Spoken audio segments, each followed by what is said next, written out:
romantismo, né? O fotógrafo de natureza, que você está sempre na boa, passeando, tomando banho de cachoeira, e aí você chega, o sol já está lá, já está tudo lindo, esperando você para fotografar. Às vezes são dias de espera.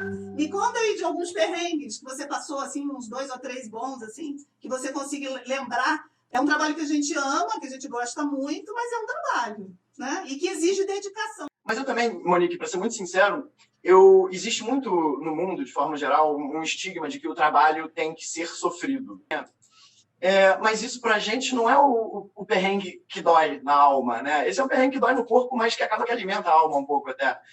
Então, agora, de perrengue de perigo, que eu não sei se era exatamente isso que você estava perguntando, mas eu vou falar disso. Eu consigo pensar em 3 situações perigosas que já aconteceram comigo.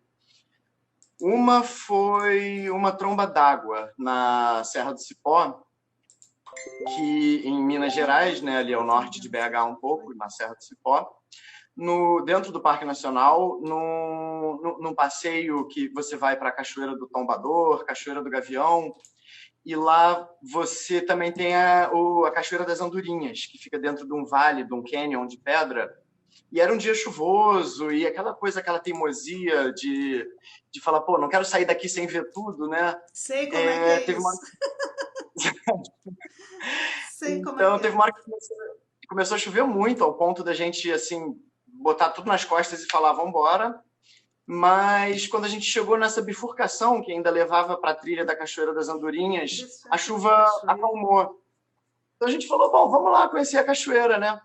Só que a cachoeira era adentrando um canyon, né? Então era o tipo de situação ali geográfica, geológica, que enche muito rápido se começa a chover no lugar. Então, assim, quando eu cheguei na cachoeira, que você vai subindo pelas pedras escorregadias por uma meia hora subindo, teve uma hora que a cachoeira estava escorrendo uma aguinha branca, assim, normal, só uma água escorrendo, e quando eu mexi na mochila para pegar a câmera, quando eu olhei de novo para a cachoeira, ela estava cuspindo uma água amarela já, assim. E aí eu olhei para a pedra que eu tinha pisado, que estava isso para fora d'água, ela já estava isso dentro d'água, ela já tinha desaparecido.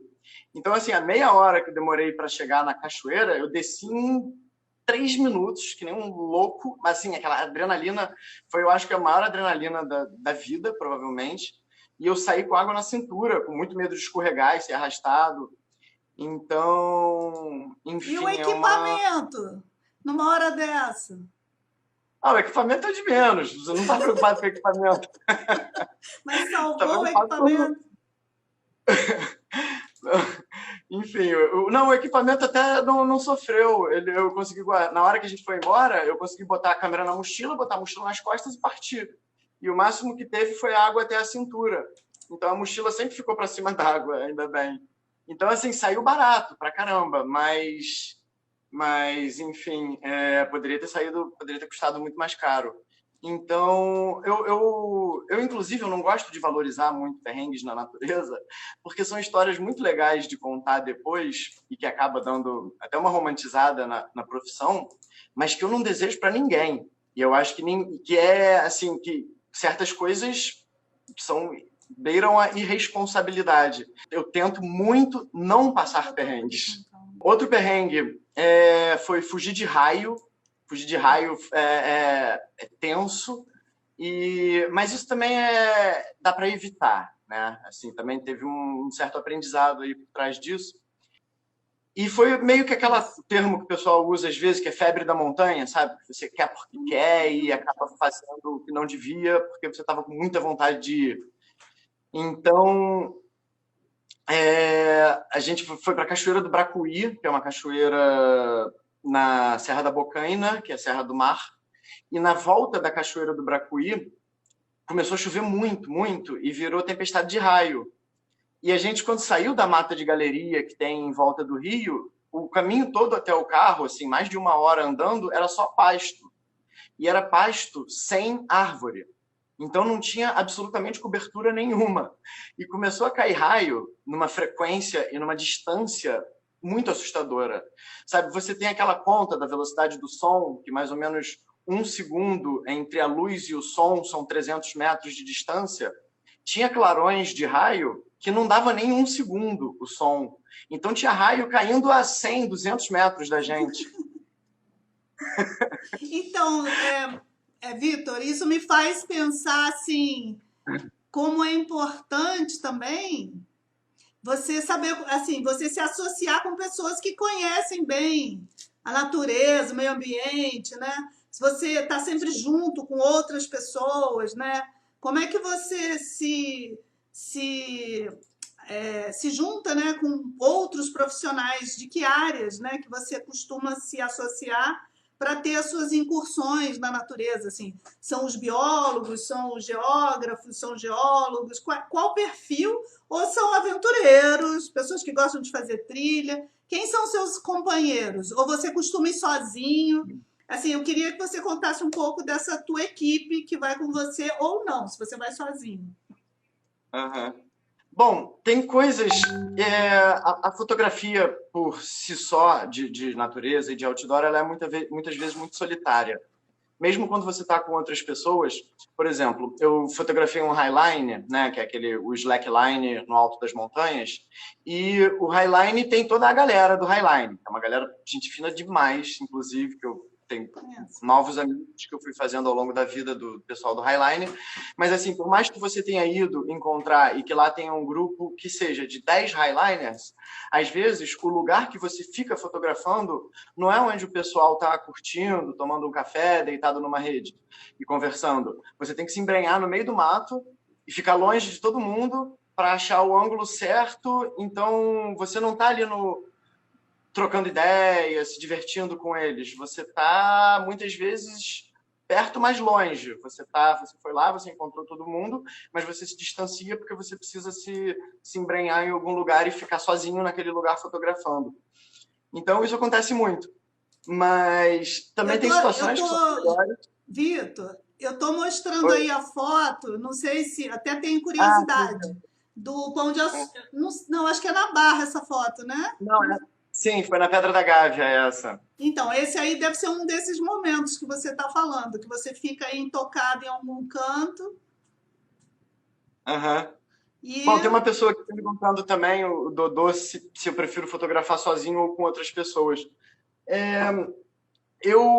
Não é nem uma questão de preferência, é uma questão do que acaba acontecendo mais. Eu acabo fotografando mais sozinho, mas eu acho muito engrandecedor fotografar com outras pessoas, e quando eu digo outras pessoas, eu digo outros fotógrafos, porque é uma dinâmica muito legal. Você vê, você está no mesmo lugar e as pessoas, e dois olhares estão fazendo fotos completamente diferentes. Eu tenho um grande amigo fotógrafo, que é o Marcelo Braga. Ele teve uma vez que a gente foi para o Pão de Açúcar juntos. As fotos dele me abriram a mente, porque eu vi que ele estava fazendo coisas completamente diferentes. Eu acho legal até você se forçar a fazer coisas diferentes nos mesmos lugares que você está acostumado a visitar, porque isso te faz, não sei, abrir um pouco o olhar, né, para novidades, para coisas que você ainda não clicou, porque às vezes a gente fica meio viciado, né? A gente vai para um lugar e faz as mesmas fotos, os mesmos ângulos. Então é muito legal fotografar com outros fotógrafos, estarem em cursos, workshops ou com grupos de fotógrafos amigos. Enfim, isso me fez bastante bem na minha carreira, assim, em relação a me fazer enxergar mais fotos em um lugar só. Mas respondendo a sua pergunta agora, assim, tem mil coisas diferentes acontecem, mas 3 situações que se repetem mais frequentemente. Por exemplo, para fotografia de natureza, é muito comum, sim, você se associar a biólogos, principalmente aqueles que estão estudando determinado animal ou determinada área que você está interessado em fotografar.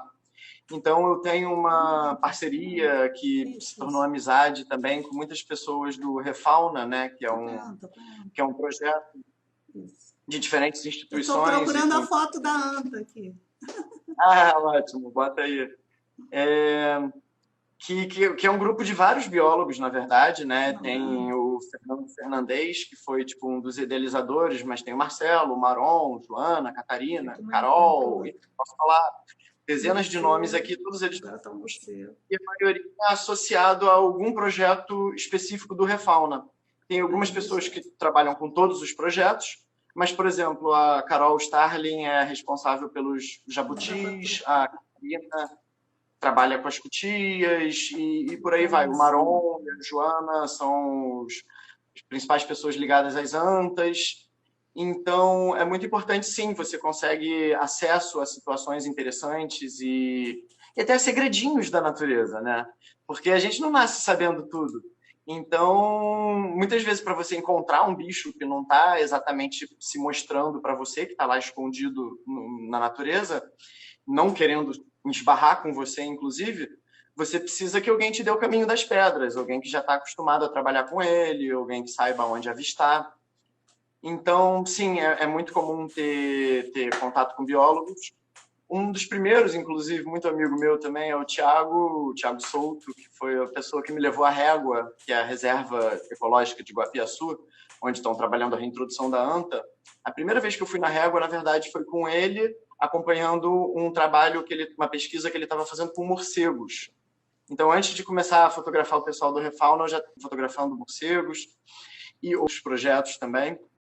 E você tem um projeto pessoal seu, assim, tem alguma coisa que você está fazendo, pensando num livro, uma coisa pessoal, autoral? Tenho. Tem algo voltado para o mundo do slackline e highline, também já em elaboração ainda, então ainda vai demorar um pouco para sair, mas já tem algo sendo pensado nesse sentido de highline, principalmente.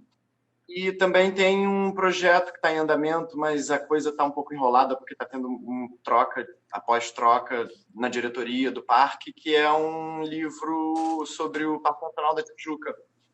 Então, estou trabalhando aos poucos e, enfim, nesses projetos. E também um projeto meu, assim, que não tem um nome nem um propósito exato, é fotografar muito o Brasil, né? E o Rio de Janeiro e as áreas naturais do Brasil. Quando eu falei lá atrás que eu gosto, às vezes vejo o Brasil que nem um álbum de figurinha, esse é um dos meus projetos também, é completar esse álbum. Eu sei que eu nunca vou completar, e eu quero, inclusive, continuar revisitando os lugares que eu já visitei, mas é um projeto de vida também, sabe? É conhecer ao máximo esse país que eu sou apaixonado. Mas ainda não terminei de responder a sua pergunta, que outra coisa que acaba acontecendo bastante comigo também é me associar, além de biólogos, né, no caso da fotografia de natureza, mas é me associar a atletas também, como escalada, canoagem, enfim, qualquer esporte de aventura, highline, que às vezes você conseguindo conversar com um atleta e se aproximar de um atleta, você consegue situações muito interessantes também. E também tem Eu tenho uma pergunta com relação a isso. O fotógrafo, no modo geral, ele tem que ter um preparo físico razoável, especialmente o tipo de fotografia que você faz, né? É razoável. Por causa do razoável peso. Para mais seria o ideal, porque o razoável às vezes você ainda sofre. A pandemia veio muito não a calhar, né, para todo mundo, claro. Mas eu estava brincando outra hora, que estamos aí firme e forte, mas se for para ser sincero, estamos aí flácidos e fracos, né, depois de 3 meses de pandemia. Mas sim, é uma preocupação que você tem que ter, principalmente com, assim, você não precisa estar no nível dos atletas, porque o nível físico de um atleta é uma coisa bizarra, né? Assim, são pessoas que vivem para o esporte e que têm um nível que é muito difícil você acompanhar. Então, eu não diria que o meu nível nunca chegou a ser que nem o de um atleta. Mas eu acho que ele tem que estar bom, porque você tem que... De repente, você fala, peraí, segura aí que eu tô chegando, mas também não pode ficar para trás demais, entendeu? Então, é importante, sim, você cuidar do teu joelho, cuidar das tuas costas, trabalhar a perna, principalmente, que é o principal responsável por carregar o peso. E sim, eu acho que existe uma preocupação com isso, sim. E falar em peso, Que tipo de equipamento que você recomenda, que você usa? Qual é assim o ideal, inclusive para conciliar com esse tipo de atividade, né? De montanha, do equipamento que você está usando. Até por conta dessa questão física, do peso, do preparo físico, porque eu sei o que é isso, ter que carregar tripé, teleobjetiva, 2 câmeras, provavelmente. Eu tenho, grosso modo, 2 sets de equipamento. Um que é assim para situações que você consegue chegar de carro perto, que você não tem que carregar por muito tempo coisa pesada, então você pode trabalhar com um equipamento mais pesado. Para isso, eu tenho um tripé Gitsu, da Gitsu, um Mountaineer, que é um tripé daqueles que pesa 1 tonelada, mas ele é bom que pode ter um terremoto que ele não treme. E também tenho e também tem o meu travel, meu tripé de viagem, né? Assim, que é um tripé mais dobrável, que cabe dentro da mochila. Até porque tem muitos lugares que segurança... Por exemplo, se você chega com um tripé grande no Pão de Açúcar, o segurança não vai implicar com você. Agora, se você entra com um tripézinho menor escondido na mochila, ninguém vai falar nada. Então, é bom você ter um tripé menor também, que passe mais despercebido. Então, assim, eu tenho um set de equipamento para quando você não vai sofrer com trilha, escalada, essas coisas, e um set de equipamento para quando você precisa ser mais leve. Eu trabalho ainda com DSLR, eu tenho uma câmera cropada, né, que é aquele sensor um pouquinho menor, mas que também te dá uma aproximação maior. Vai traduzindo, Vitor. Aproveita aí, explora a sua didática. O que é DSLR, cropada? Tá, O que é isso? DSLR são as câmeras reflex de espelho, né, que trocam lente. E eu ainda não entrei nas câmeras mirrorless, que são essas câmeras sem espelho, por 2 razões. Porque, por ela não ter espelho, o sensor está sempre exposto quando você vai trocar de lente. E eu troco muito de lente em situações de muita poeira, que é com trilha, com gente batendo o pé na terra, subindo poeira. Então, eu sujaria muito o sensor de uma câmera mirrorless. Então, eu estou curioso para ter uma primeira mirrorless em breve, mas eu ainda não fiz isso porque eu fico com preguiça de ter que limpar o sensor todos os dias. Então, eu tenho 2 câmeras DSLR, as 2, por acaso, são Nikon. Por acaso, não. Na verdade, eu herdei muito equipamento do meu pai, que já faleceu, e tudo dele era Nikon, então já tinha uma tradição aí familiar desses equipamentos Nikon. E, então, eu tenho uma câmera full frame e uma câmera com sensor cropado. O full frame é o sensor de 35mm, né, que é do tamanho do cromo antigo, daquele negativo ou positivo do slide que a gente estava acostumado há um tempo atrás. E o sensor cropado, ele é um sensor um pouco menor, mas que também é de ótima qualidade. E ele, inclusive, te aproxima um pouco mais do assunto, né? Então, você pega uma lente 600, coloca numa Nikon cropada, ela vira uma 900. Então, ela te aproxima mais de bichos. Para fotografar fauna, é muito bom ter uma câmera cropada. E basicamente isso. Quando eu vou escalar, por exemplo, eu levo o mínimo de equipamento possível. Se não for precisar de tripé, eu não levo tripé. Perguntando, Vitor, se você tem Uhum. problema para levar tripé no aeroporto. Ah, sim, amigo Rodrigo. Ah, moleque. Sim, bom, respondendo a pergunta do Rodrigo, eu acho que voo internacional é muito mais preocupante. É importante você despachar o tripé, porque as regulações internacionais são mais estritas. E, enfim, para evitar dor de cabeça com os procedimentos de segurança de aeroporto, é bom você despachar o tripé. Agora, voo nacional costuma ser muito mais tranquilo. Eu sempre viajo, voo nacional, eu sempre viajo com tripé na mochila. Então... voo nacional dá para levar tripé e voo internacional é melhor despachar mesmo. Tá. Olha, já estão pedindo para religar aqui, então se cair eu vou religar, tá bom? Tudo bem com você, Maria? Vitor? Tudo bem, tudo bem. A gente não termina assim abruptamente. É porque o Instagram tem essa limitação, né? Vamos vendo aqui as perguntas. Vai passando aí, vê se você tem alguma pergunta que você pode responder. Eu vou escolhendo outra foto aqui. Tá, deixa eu ver aqui, vou dar uma olhada. Se eu uso teleobjetiva ou converter ou máquina zoom.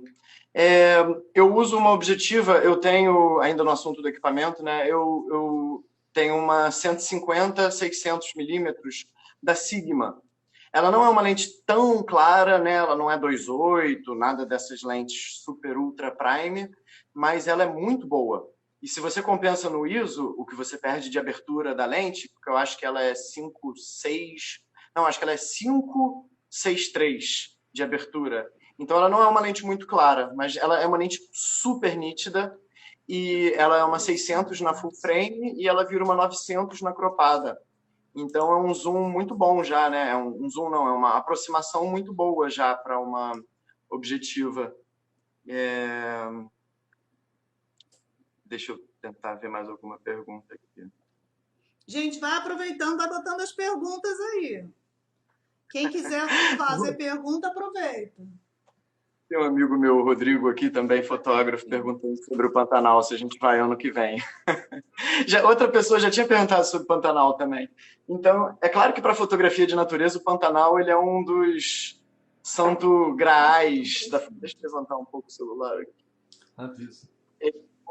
Das coisas que qualquer fotógrafo de natureza tem vontade de visitar no Brasil. É claro que assim, Pantanal e Amazônia, por exemplo, são duas... Impossível falar de fotografia de natureza sem falar disso, né? Bom, a Amazônia eu já visitei mais de uma vez até depois de virar fotógrafo profissional, mas o Pantanal ainda não. Então é uma coisa que eu estou devendo para mim mesmo, para mim mesmo e para o Rodrigo também, que já me perturba há um bom tempo para a gente ir para o Pantanal. Então ainda tem que rolar um Pantanal. Mas eu já fui para lá com meus pais, então já tenho muita vontade de voltar. A propósito, Vitor, ó, tá dizendo aqui que vai parar em 2 minutos e meio. Então, se parar, eu reinicio. Quem está por aí, fica por aí que eu vou reiniciar. Mas eu ia te perguntar, você gosta de dar aula também, né? Eu já vi que você já deu algumas oficinas de fotografia. Já fiz algumas coisas pelo Ateliê da Imagem, que agora eles fecharam a casa lá, né? Dou aulas particulares também, e não só de fotografia básica, né? Do básico ao avançado, também voltado já à fotografia de esportes de aventura e de natureza, e também dou aulas de vez em quando dos softwares, dos principais, que é o Lightroom e Photoshop. Eu acho muito importante. Como é que tá aí a quarentena? Como é que tá a Covid no Rio de Janeiro? Como é que tá mudando a sua rotina isso? Você está conseguindo fotografar? Não, muita coisa parou, né, Monique? 90% dos trabalhos assim que já tinham certos foram cancelados, mas muita coisa a gente faz, eu faço por conta própria. Então, na verdade, eu mudei um pouco o meu foco durante a pandemia, como os parques estão fechados e a maioria das pessoas está em casa, então não tem muita coisa acontecendo. A FEMERGE, né, que é a Federação de Montanhismo do Rio de Janeiro, ela deixou bem claro que a recomendação é ninguém escalar. Então, eu me dei outra pauta durante a pandemia, que foi fotografar a pandemia. Então, eu fiz muitas fotos da cidade vazia, coisas que você acaba só encontrando durante esse período, né? Porque foi uma coisa bem atípica. Então, eu me dei principalmente... Assim, dentro da pandemia, eu me dei principalmente a pauta de cidade vazia, porque dá para fazer vários assuntos dentro da pandemia, né? E o assunto que eu me dei, até pela minha ligação com paisagem, é de fotografar paisagens da cidade vazia. Então, eu fiz muita coisa de áreas de lazer, do centro da